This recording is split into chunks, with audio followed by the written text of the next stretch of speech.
আসসালামু আলাইকুম। আজকে আমি আপনাদেরকে একটা শর্মার রেসিপি বানিয়ে দেখাবো। বাসায় যা যা আছে স্বল্প উপকরণ দিয়ে শর্মাটা বানানো যাবে। প্রথমে আমি 6 থেকে 7 টেবিল চামচ ময়দা নিয়ে নিচ্ছি, আর তার মধ্যে আমি 1 চিমটি লবণ ইউজ করছি। যে যাদের স্বাদ মতো লবণটা মিক্স করে নেবেন। আমি এখানে হাইকো কোম্পানির ইস্টটা এখানে দিয়ে দিচ্ছি, 1 টেবিল চামচ দিয়েছি। তারপর এর মধ্যে আমি 1 চা চামচ চিনি দিয়েছি। এরপর এই শুকনো উপকরণের মধ্যে আমি 1 টেবিল চামচের মতো সয়াবিন তেল মিক্স করছি। সয়াবিন তেলটা আপনি আপনার ময়দার পরিমাণ অনুযায়ী দিবেন। তারপর কষলে এভাবে মিক্স করে নেবেন, যাতে যত উপকরণ দিয়েছি সেগুলো যাতে একটার সাথে একটা ভালো করে মিক্স হয়ে যায়। তারপর আমি একটু পানি গরম করেছি, কুসুম গরম পানি। বেশি গরম বা বেশি ঠান্ডা হলে কিন্তু ময়দাটা ফুলবে না। এর পর আমি অল্প অল্প করে পানি দিয়ে নিচ্ছি। সবগুলো পানি একসাথে মিক্স করা যাবে না, আপনারা অল্প অল্প করে পানি দিতে হবে। এরকম একটা ময়দার ডো তৈরি করতে হবে, অনেক সফট।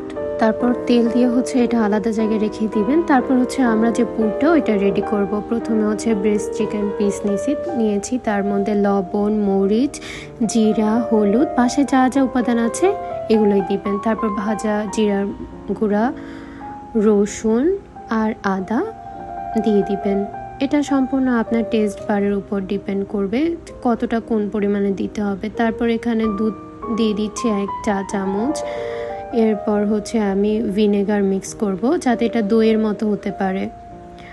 তারপর এর মধ্যে ওয়েস্টার সস দিয়ে দিচ্ছি 1 টেবিল চামচের মতো।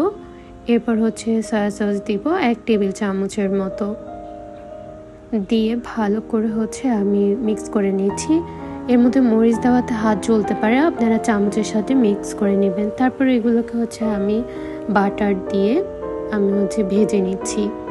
তারপর আমি শর্মা সসগুলো তৈরি করব। এর মধ্যে একটা ডিম বড় সাইজের, কিছু রসুন, আর 1 চা চামচ লবণ পরিমাণ মতো, 1 স্লাইস লেবুর রস, আর 1 টেবিল চামচ দুধ পাউডার, 2 চা চামচ চিনি দিয়ে নিচ্ছি।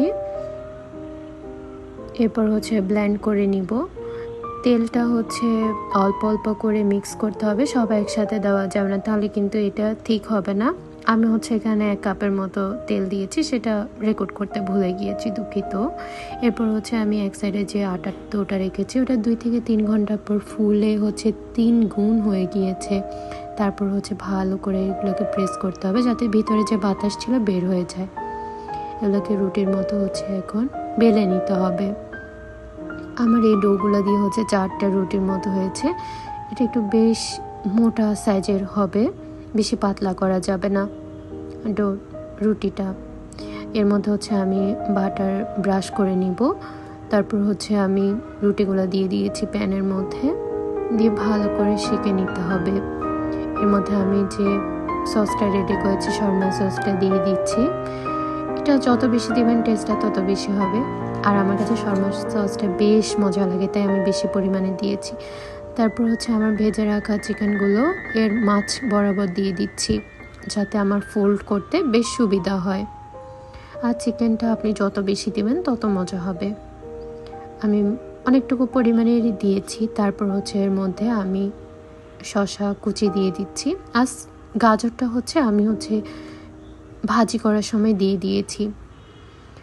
এর মধ্যে আমি আর একটু সস দিয়ে দিচ্ছি, শর্মা সস। যত দিবেন ততই মজা, আমি তো বেশ পরিমাণে দিয়েছি। তারপর আমি আস্তে আস্তে করে এটা ফোল্ড করে নিচ্ছি।